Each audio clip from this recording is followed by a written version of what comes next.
Hai semua, nama saya Ulga Nurusna. Saya berkuliah di Universitas Negeri Medan, tepatnya di Prodi Pendidikan Administrasi Perkantoran dengan NIM 72031444026. Kali ini saya akan membuat sebuah video yang berisi penjelasan mengenai prosedur atau siklus yang biasanya terjadi di transaksi umum. Oh iya, sebelumnya saya ingin menyampaikan informasi bahwa video ini saya buat untuk memenuhi tugas UAS saya di mata kuliah korespondensi. Nah, siklus atau prosedur umumnya terjadi transaksi itu pertama dimulai dari memperkenalkan perusahaan dan produknya. Nah, memperkenalkan perusahaan dan produknya ini seringkali kita dengar dengan surat perkenalan. Biasanya, isi dari surat perkenalan ini yaitu nama perusahaan, jenis barang yang dijual, benefit kita ketika membeli barang di perusahaan tersebut, apa saja pengalaman yang sudah dihadapi oleh perusahaan tersebut.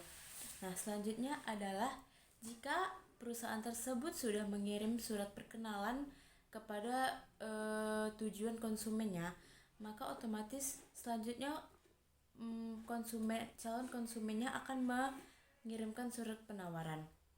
Nah, biasanya setelah melihat atau membaca surat perkenalan, jika calon konsumen ingin membeli, calon konsumen tersebut akan meminta penawaran. Meminta penawaran ini biasanya meminta spesifikasi lebih dalam ya. Misalnya yang dibeli adalah lemari. Tipe lemari apa yang akan dibeli? Atau tipe print berapa yang akan dibeli. Nah, selanjutnya ketika calon konsumen sudah meminta penawaran, maka balasan dari produsen atau perusahaan yang telah mengirimkan surat perkenalan tadi adalah menawarkan barang atau jasanya. Nah, biasanya di dalam surat penawaran barang dan jasa itu terinci semua harga, kualitas, spesifikasi dari barang yang mereka jual yang akan ditawarkan kepada calon pembelinya.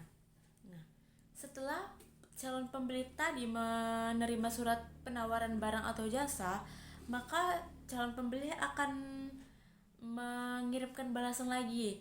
Nah, balasannya itu biasanya dengan surat pesanan atau surat memesan barang atau meminta jasa. Nah, biasanya setelah membaca surat penawaran dari dari produsen maksudnya, maka pihak calon konsumen akan memesan barang. Nah, kita ambil saja contohnya misalnya kayak Universitas Negeri Medan. Nah, dia misalnya ditawarin dari perusahaan yang menyediakan ATK. Nah, ketika Universitas Negeri Medan telah membaca tawaran barang dan jasa yang sudah dirincikan, maka Universitas Negeri Medan akan mengirimkan surat pesanan barang yang berisi barang apa aja yang mau dibeli. Misalnya kayak Universitas Negeri Medan ingin membeli alat tulis dengan sekian banyak, atau misalnya dengan sekian dengan warna ini atau dengan jenis ini. Kemudian ketika calon konsumen sudah mengirimkan surat pesanan barang, maka produsen selanjutnya mengirimkan pesanan. Nah, surat pengiriman pesanan ini biasanya berisi surat informasi bahwa pesanan yang dipesan oleh konsumen ini sudah dikirimkan.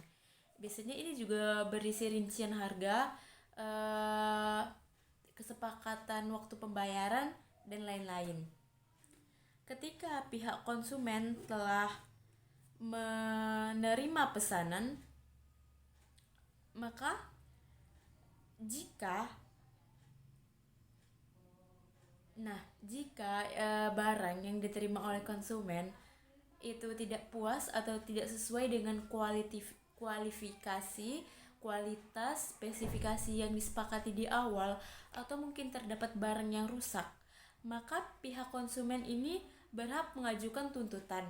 Nah, surat tuntutan ini biasanya ditujukan jika ada barang yang nggak sesuai, atau misalnya kayak kesepakatan pembayaran. Misalnya pembayaran ini disepakati 2 minggu setelah waktu penerimaan barang, Tetapi tiba-tiba ketika barang sudah diterima 2 minggu tidak juga ada pembayaran, atau mungkin lebih dari 2 minggu belum ada pembayaran. Nah, ini kita bisa mengajukan tuntutan. Di sini mengajukan tuntutan ini kita bisa memilih, kita meminta tukar barang atau meminta ganti. Selanjutnya ketika pembayaran belum dilakukan, kita bisa nagih ke pihak konsumen. Misalnya kayak, oh ini perjanjian kita kan 2 minggu, otomatis setelah 2 minggu barang diterima harus dibayarkan dong, harus ditransfer misalnya jumlah pembelian. Misalnya udah disepakati nih 2 minggu setelah pesanan diterima, maka jumlah pembelian atau harga itu dibayar lunas. Tetapi kalau dari pihak konsumen gak juga ngirimin, pihak produsen ini berhak menagih pembayaran dengan mengirimkan surat penagihan. Apakah dapat diselesaikan dengan baik ataukah ada cara-cara selanjutnya. Nah, demikian inilah alur atau siklus terjadinya transaksi. Yang pertama, sekali lagi kesimpulannya, yang pertama dimulai dari surat perkenalan. Setelah surat perkenalan dikirimkan kepada calon konsumen, jika calon konsumen merasa ingin membeli, maka calon konsumen otomatis akan mengirimkan surat permintaan penawaran. Nah, setelah konsumen tadi meminta penawaran, artinya sudah sah menjadi konsumen. Karena apa? Berarti calon konsumen tadi niat membeli atau berniat membeli. Nah, setelah meminta penawaran, dari pihak produsen itu menawarkan barang atau jasa atau mengirimkan surat penawaran. Kemudian setelah adanya surat penawaran, dari pihak konsumen akan mengirim surat pesanan atau surat yang berisi pesanan yang akan dibeli. Selanjutnya pihak produsen mengirim pesanan. Setelah mengirim pesanan, ketika ada kejadian atau yang tidak diinginkan, bisa barang rusak, maka konsumen bisa mengirimkan tuntutan atau mengajukan tuntutan yang sering dikenal dengan surat komplain.